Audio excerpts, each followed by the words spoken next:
Hello, my name is Ihor and I am a lead software engineer at ORIL. In this video tutorial, we'll explore what the Liquibase migration tool is and how to use it for your database migrations. Step 1. For this tutorial, we will use Spring Initializer to generate the project. We put DB learning for the group, artifact Liquibase, and description Spring Boot with Liquibase.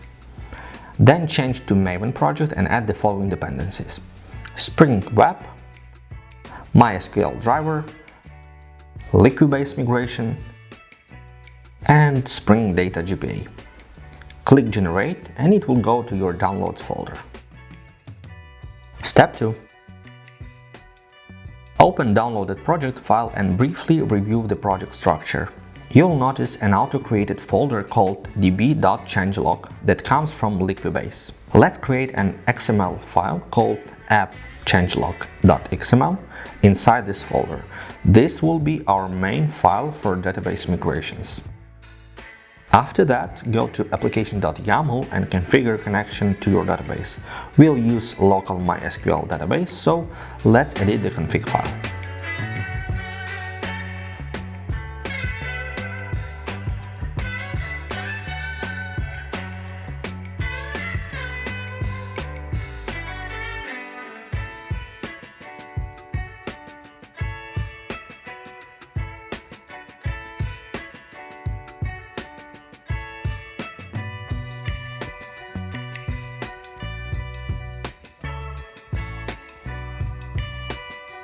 Step 3. Then edit app-changelog.xml file and put a simple empty XML tag. Step 4. Let's add our user entity to make database operations. Create an entities folder, then user class, and add a couple of properties: ID, email, password, and created at.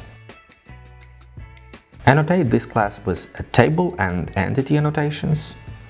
Start your app and check the database. You'll notice there is no users table created yet, so let's change it.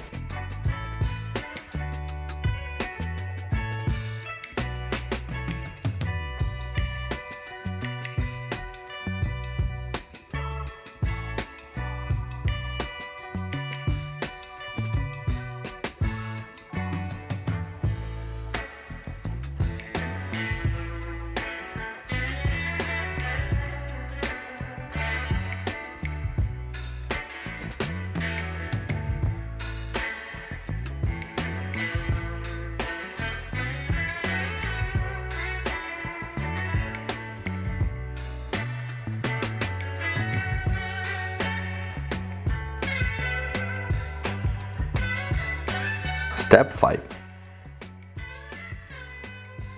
We go to the resources folder and create a scripts folder inside it for better structurization of the project and scripts. Our first script is to create a users table, so let's put a simple SQL code for this. After creating scripts, we need to update app-changelog.xml and include a path to this migration. When you rerun your app and check database, you'll see that you now have a users table created in your database. Step 6. Let's move forward. Our next script is to insert users into the users table. This is also possible to achieve with Liquibase migrations. Let's add this script and put a simple SQL statement for user insertions.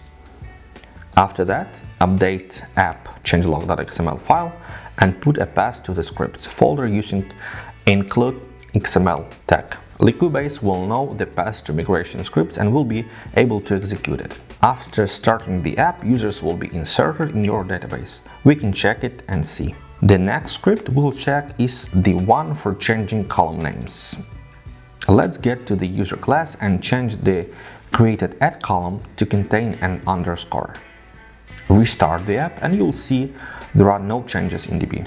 So we need to create a migration script and insert an SQL statement to rename the column. Update the app-changelog.xml file to include a new script and restart the app. Now the column name should be changed.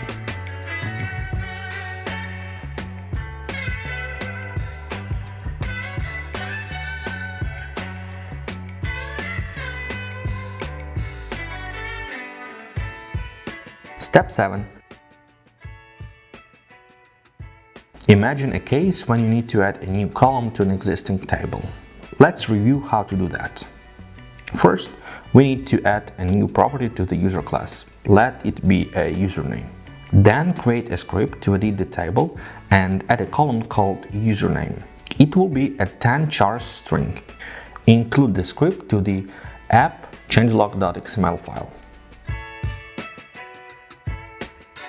Rerun the app and you'll see all users have a username property, but the problem is that it is null for everyone. Let's add the last script that will set a default username to all existing users. We want it to be a random 10-char string. It can be implemented with SQL script as well. Don't forget to include this new script to the app-changelog.xml and restart your application.